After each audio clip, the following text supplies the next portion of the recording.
আমি বোঝানোর চেষ্টা করলাম গ্রামবাসীদের যে আপনারা আদালতে না গিয়ে আমাদের এই গ্রাম আদালতে আসেন। আমরা সাধারণত আগে আবেদনকারীকে বলি যে ঘটনাটা আসলে কি ঘটছে পুরোটা আমাদেরকে সত্য কথা বলতে হবে। এদেরকে আমি বললাম তে সহযোগিতা আমি করবো, তে তোমরা দরখাস্তটা লিখো গ্রাম আদালতে গিয়ে। বিচার মানেই বড় আদালত, দীর্ঘ অপেক্ষা কিংবা অতিরিক্ত খরচ, এই ধারণা এখন অনেকটাই বদলে গেছে।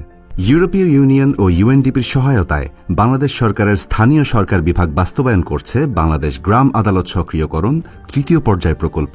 এই প্রকল্প স্থানীয় পর্যায়ে একটি কার্যকর ন্যায় বিচার ব্যবস্থা প্রতিষ্ঠা করছে, যা আজ সাধারণ মানুষের কাছে হয়ে উঠেছে ভরসা ও আস্থার প্রতীক।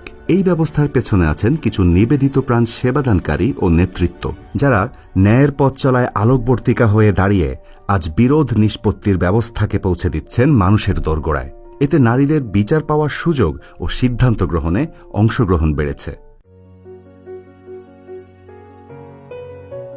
আমি বোঝানোর চেষ্টা করলাম গ্রামবাসীদের যে আপনারা আদালতে না গিয়ে আমাদের এই গ্রাম আদালতে আসেন।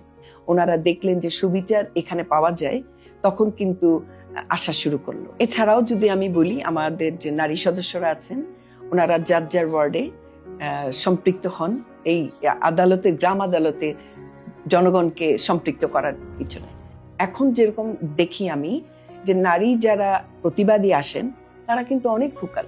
আমি চেষ্টা করেছি মানুষের সাথে মিশে এবং তাদের দুঃখ দুর্দশার কথাগুলি জানতে। তার এই নেতৃত্ব কেবল অফিসের দেয়ালের ভিতর সীমাবদ্ধ নয়। তিনি বিশ্বাস করেন স্থানীয় পর্যায়ে নারী নেতৃত্ব যত শক্তিশালী হবে, ন্যায় বিচার তত সহজে মানুষের দুয়ারে পৌঁছাবে।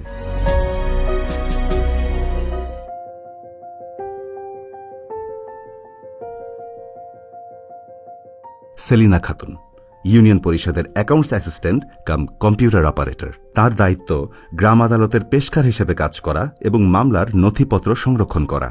তিনি বিশ্বাস করেন সঠিকভাবে মামলার বিষয় নথিভুক্ত করা এবং আবেদনকারীকে সঠিকভাবে বুঝতে সাহায্য করা ন্যায় বিচার পেতে অনেক বড় ভূমিকা রাখে।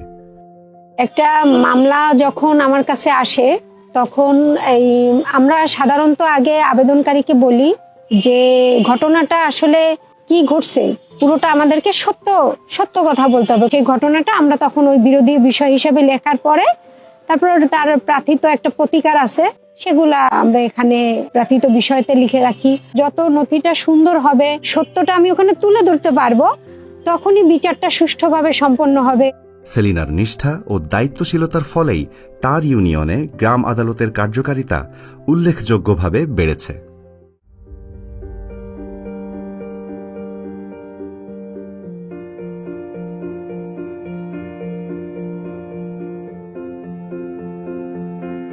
ত্রিনলা মরং গারো সম্প্রদায়ের একজন নারী সদস্য, যার কণ্ঠ এখন গ্রামের নারীদের সাহসের প্রতীক হয়ে উঠেছে।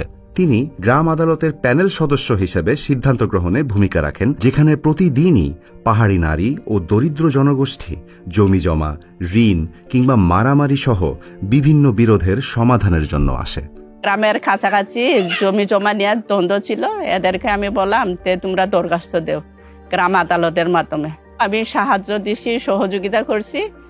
পরে সত্যি এরা গেল আমার সাথে গিয়া এখন বিচার পাইছে বা সংশোধন হয়েছে। আমার ইউনিয়ন পরিষদের যে ত্রিনলাদি উপজাতিদের মধ্য থেকে উনি নির্বাচিত হয়েছেন এবং নির্বাচিত হওয়ার পর থেকেই সে খুব সুষ্ঠুভাবে, শান্তিপূর্ণভাবে, সততার সাথে এই গ্রাম আদালতে নিয়ে এসে তাদের সুবিচার করে তাদের একটা শান্তিপূর্ণ ব্যবস্থা করতেছেন। ত্রিনলা শুধু একজন ইউপি সদস্য নন, তিনি এক সেতু বন্ধন। তার উপস্থিতিতে গারো সম্প্রদায়ের মানুষেরা গ্রাম আদালতে আসতে শুরু করেছে।